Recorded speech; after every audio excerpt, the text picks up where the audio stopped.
Britain is sitting on hundreds of millions of barrels of oil. The Middle East is on fire. Energy bills are crippling ordinary families, and Ed Miliband is stood in front of the North Sea like a bouncer outside a nightclub nobody asked him to manage. Welcome back to British Reform. Today we are talking about two oil fields, Jackdaw and Rosebank, that between them could be a lifeline for British jobs, British energy security, and the British economy. And the CBI, which is basically the organized voice of every serious business in this country, has turned around and told Ed Miliband in plain language, just to prove them. So let's break down exactly what is going on, why it matters, and why the government position is becoming harder to defend by the day. Ray Newton-Smith, the Director General of the CBI, has called on the government to greenlight extraction from both the Jackdaw and Rosebank North Sea oil fields, and to slash the windfall tax on domestic oil production in a bid to revitalize Britain's ailing oil and gas industry. Now, the CBI is not exactly a rebellious outfit. These are the suit-and-tie people, the conference room people, when even they are going on the BBC to publicly tell a government minister to sort himself out. You know something has gone badly wrong.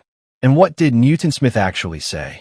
She told the BBC's Today program that the energy profits levy is reducing investment at the moment in the North Sea, and that the government should implement them now and be clear that they are going to encourage that investment in existing extraction. Translation: the windfall tax that Labour designed to squeeze oil companies is actually chasing investment out the door. You wanted to tax the golden goose. Instead, you frightened it off entirely. Now let's talk about what Rosebank and Jackdaw actually are, because these aren't small side projects. The Rosebank field, majority owned by Norwegian state energy giant Equinor, contains an estimated 300 to 500 million barrels of oil, making it the largest known untapped field in British waters. Shell's Jackdaw gas field is believed to contain up to 250 million barrels. Together, that is an almost incomprehensible volume of domestic energy sitting under British seas, fully licensed, with private companies ready to invest their own money to get it out. And both sites are just sitting there, waiting. Their operators have suggested they could come online as soon as early 2027 if the extraction ban were lifted.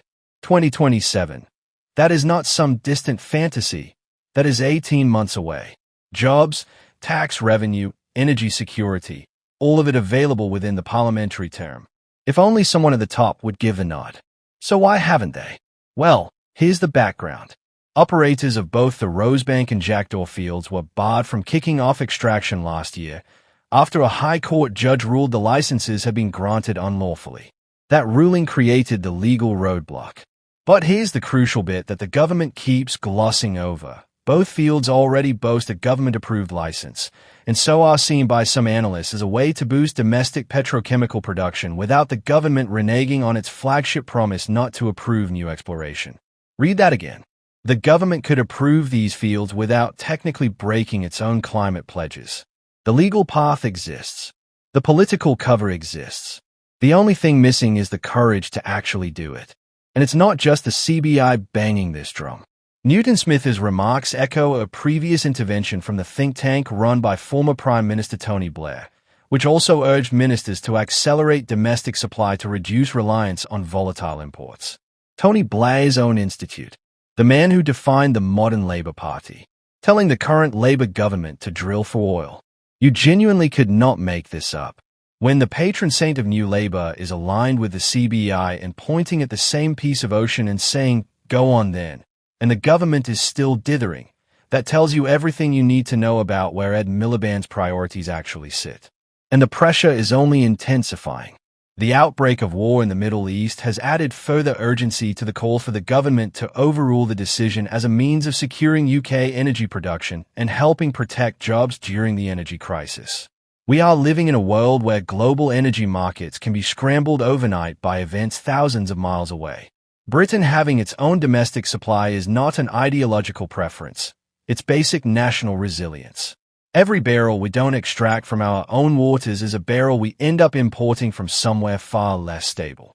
So what did the Treasury say when they were asked directly whether ministers had made a decision?